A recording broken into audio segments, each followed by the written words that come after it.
This week on the news at Rider, Rent opens in the Yvonne Theater. Students perform at Brownwater Cafe. And Rider celebrates Veterans Day. All this and more on the news at Rider.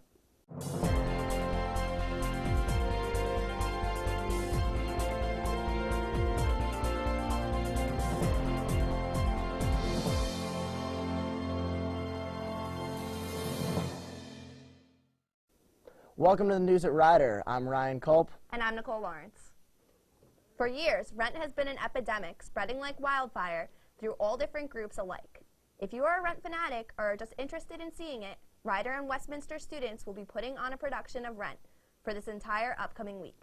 Our own Samantha Clay attended rehearsals and spoke with some of the people involved in the upcoming performance. This is Samantha Clay reporting live from the Yvonne Theater. If you are a serious fan of Broadway musicals, students from both the Rider and Westminster campus have come together to prepare the fall production of Rent.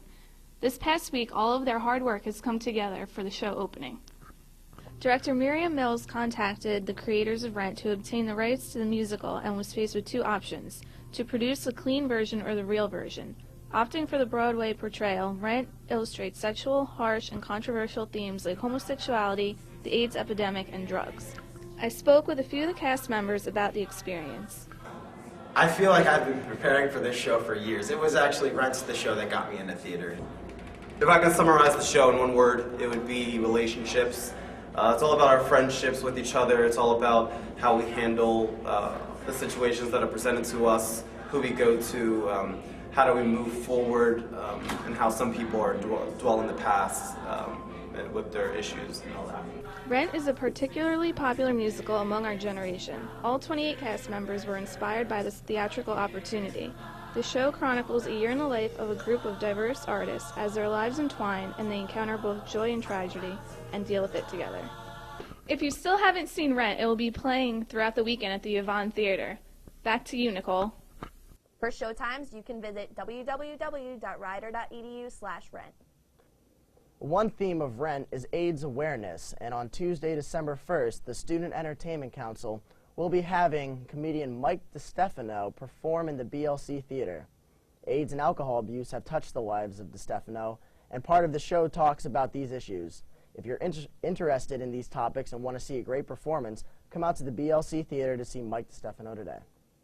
If you notice someone running down your hallway in Hill at 2:30 in the morning on Saturday, November 7th, then you are not alone. So did public safety. They followed the student to the bathroom where they asked for his name and charged him with indecent conduct, misrepresentation, and giving false information. Remember the way you felt when the Twin Towers fell? In order to make you feel safe and secure, soldiers went overseas to fight a war on terror. Recently, our country celebrated Veterans Day.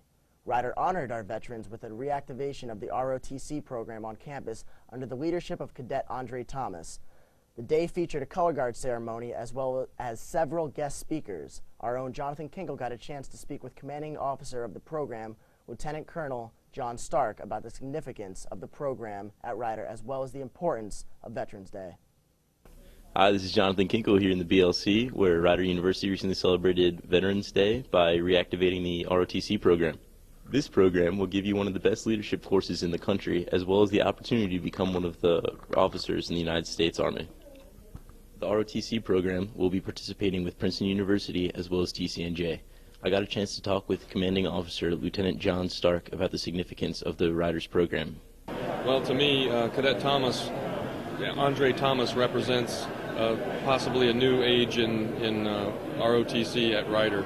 Rider is known as being a very good academic university, and now with the interest that we've received in the military program here from our presence at student activities fairs, and then today recognizing Cadet Thomas at this ceremony, we think that this will reinvigorate our program. Your fellow students and the first cadet of the program, Andre Thomas, was also recognized.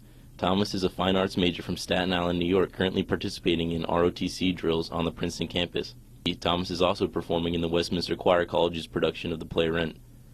Rider ROTC will continue to produce officers who will serve the Army well, who I am sure will develop into outstanding officers and will be our nation's future generation of veterans.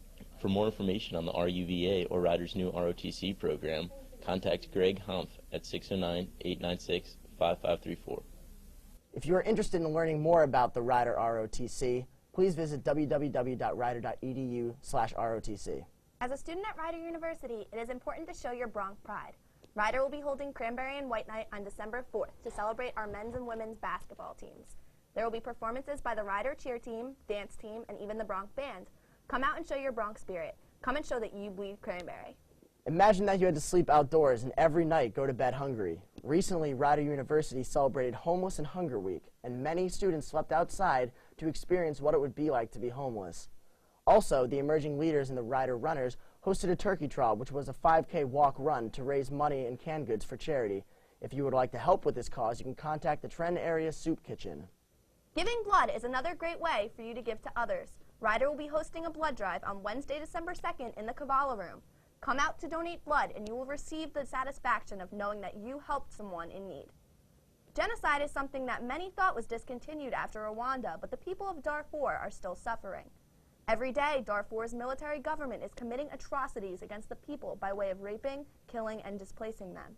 If you want to learn more about this topic, Stand will be showing a documentary called Darfur Now in the BLC Theater on Thursday, December 3rd.